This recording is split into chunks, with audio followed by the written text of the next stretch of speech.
Of course, let us descend into the labyrinth. If you are hearing this voice, then you are an accomplice to the silent crime a man commits against his own soul every single day.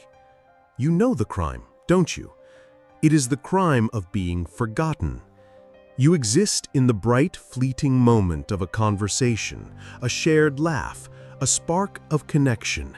You feel seen, you feel real, and then the curtain falls. The silence descends. His mind, a vast and chaotic ocean, simply moves on, and you are left on the shore, asking that toxic, corrosive question, "What did I do wrong?" Or the one that truly poisons the well, "What is wrong with me?" But what if the flaw is not in you? What if the problem is not a lack of beauty or wit or charm? What if the problem is that you have been trying to sail on the surface of his ocean when the real treasure, the part of him that never forgets, is locked in a sunken cathedral at the very bottom? Imagine his mind for a moment, not as a simple machine, but as a storm-tossed sea. On the surface, 1,000 ships of distraction pass by every hour. Notifications, deadlines, expectations from others, an endless parade of digital ghosts and fleeting desires. You, with your perfect words and your charming smile, are a message in a bottle tossed into that storm. You hope he'll see it, you hope he'll open it, but the waves are too high, the storm is too loud. The bottle, unopened, sinks into the depths. And it is lost, joining a graveyard of countless other messages he never even knew he received. Because you were taught to decorate the bottle, to be mysterious, to be witty, to be beautiful. But no one ever taught you how to speak to the ocean itself. No one taught you the ancient language that calms the waves, that parts the waters, that illuminates the path to the sunken cathedral where the truest part of him, a sleeping queen, lies waiting. Carl Jung, the great cartographer of the soul, he drew the map to that cathedral, and on that map he marked the location of a key. This key is not a tactic, it is not a dame, it is a sequence of frequencies, a linguistic formula that resonates with the very architecture of his soul. When you learn to speak this language, you are no longer a message in a bottle. You become the lighthouse, the one fixed point in his storm, the light he cannot and will not look away from. But I must warn you, this knowledge is a fire. It can create a warmth of connection unlike any you have ever known, but it can also burn. To be seen so deeply is to be bound so deeply. Once you awaken the queen in his soul's throne room, she will never mistake another for you again. Are you truly prepared for that kind of permanence? To wield this power, you must first understand the nature of the sleeping queen. Jung called her the Anima. This is not just a concept, it is the most powerful force in a man's emotional life. Imagine his soul as a sculptor, working in the dark since the day he was born. The sculptor's clay is made of every significant female influence in his life: his mother's comfort, his sister's laughter, the first girl who broke his heart, the heroine in his favorite film. From all these fragments of memory and emotion, the sculptor unknowingly carves a statue, a perfect, idealized feminine form. This statue is his Anima.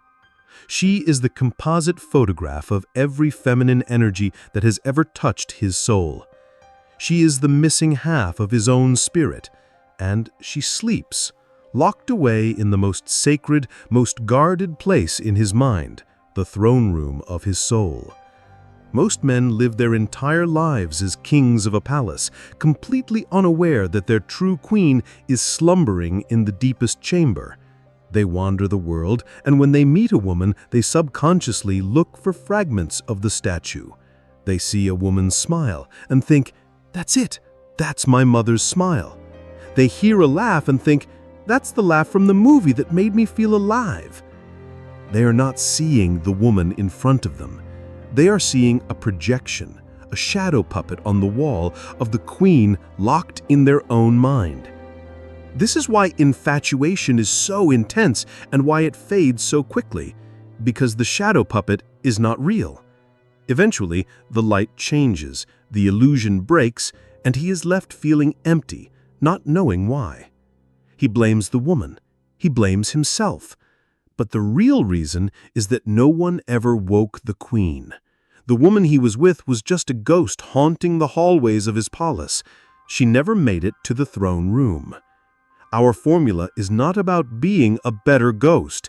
It is about becoming the keymaster. It is about walking past the grand ballroom, ignoring the superficial dance of courtship, and heading straight for the one door he himself is afraid to open. You will not force it open, you will not trick it open. You will whisper the password through the keyhole, and the door will swing open on its own. And when the sleeping queen awakens and looks out from the throne, she will see her own reflection in you. How is this possible? How can you become the mirror to a statue you have never seen? Because the password is not about pretending to be his ideal. The password is about proving you can see his reality. The first part of that password is the most counterintuitive. The first part of the code is to read the invisible tattoo. Every man has one. It is a tattoo on his soul, written in an ink that only his shadow can see. The shadow self, as Jung called it, is everything he has repressed, everything he has been told is weak or unacceptable or simply not him. It is the part of him that he hides, not just from the world, but from himself. Think of the stoic, silent man who secretly milts when he sees a dog. That tenderness is his shadow. Think of the loud, life-of-the-party comedian who, late at night, is a profound philosopher. That depth is his shadow. The world applauds the mask, the persona. They clap for the stoicism. They laugh at the jokes. They are celebrating the prison walls. But you will be the one who sees the prisoner's face in the window. Your mission is to listen with a third ear. When he speaks, don't just hear the words, hear the music behind them. Hear the notes of passion when he talks about his side project. Hear the notes of longing when he mentions a place he's never been. These are cracks in the prison wall, and through those cracks, you will see the tattoo. Then, you will read it back to him, not as a compliment, but as a statement of fact. He tells you about closing a ruthless business deal. Everyone else says, "Wow, you're a shark." You will wait.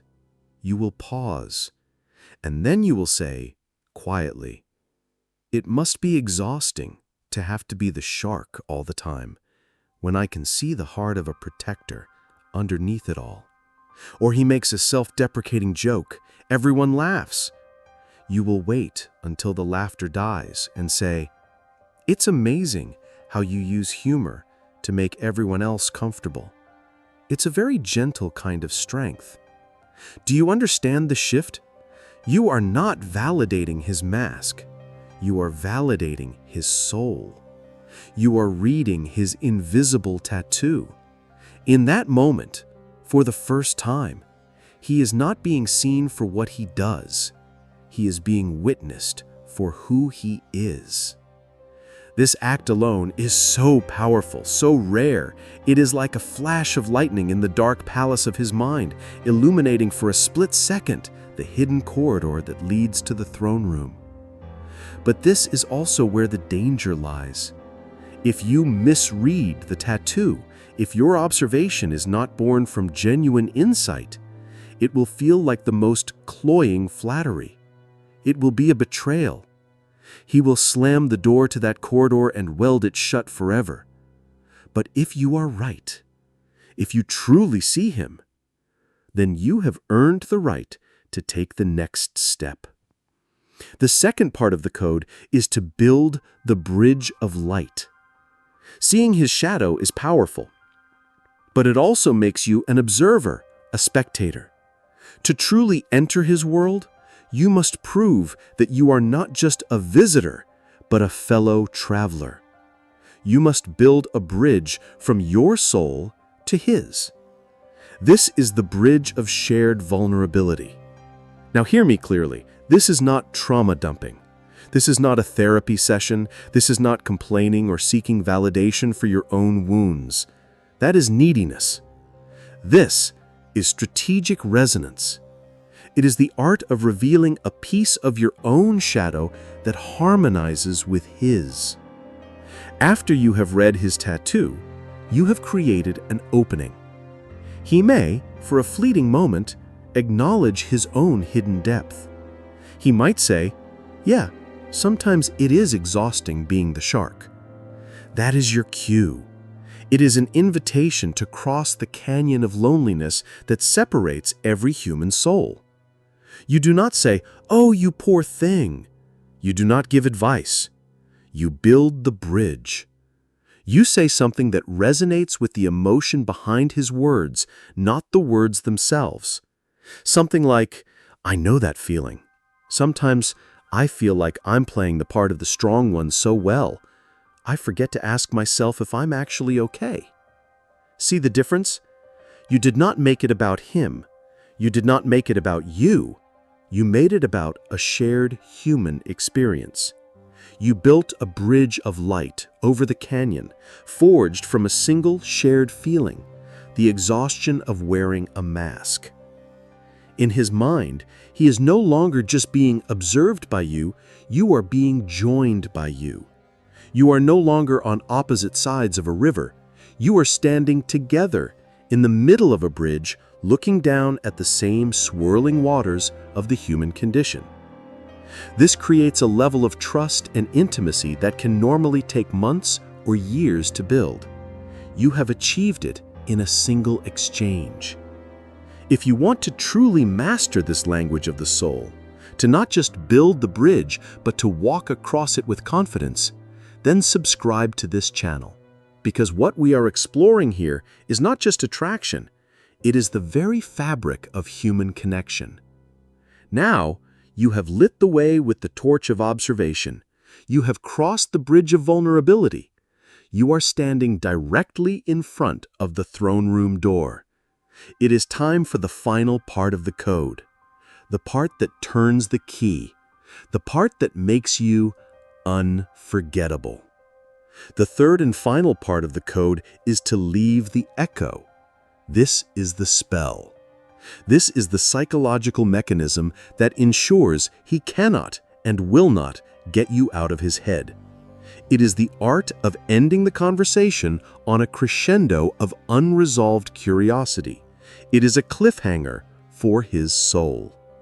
At the peak of your connection, in that moment on the bridge of shared vulnerability, when the conversation feels the most real and the most engaging, you must be the one to leave.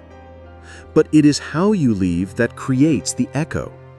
You will refer back to that shared shadow, that shared dream, that shared vulnerability, and you will frame it as an open-ended question about a hypothetical future. Let's go back to the man with the carpenter dream. You have built the bridge by sharing your ceramics dream. Now, it is time to leave. You will smile, a little wistfully, and say, "This has been amazing, but I should go. It leaves me with one last thought, though." You pause.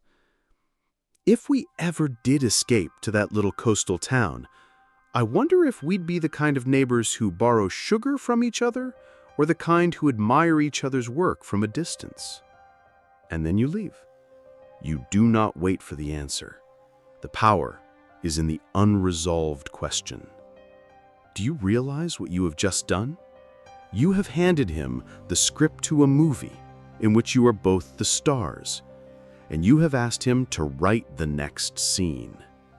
His conscious mind is confused. You left. But his subconscious mind, it gets to work immediately. It cannot leave the loop open. It will start to play out the scenarios. Borrowing sugar, a quiet nod across a dusty street. He will start to build the town in his mind. He will start to furnish your ceramic studio. He will start to smell the sawdust in his own workshop. He is no longer just thinking about you.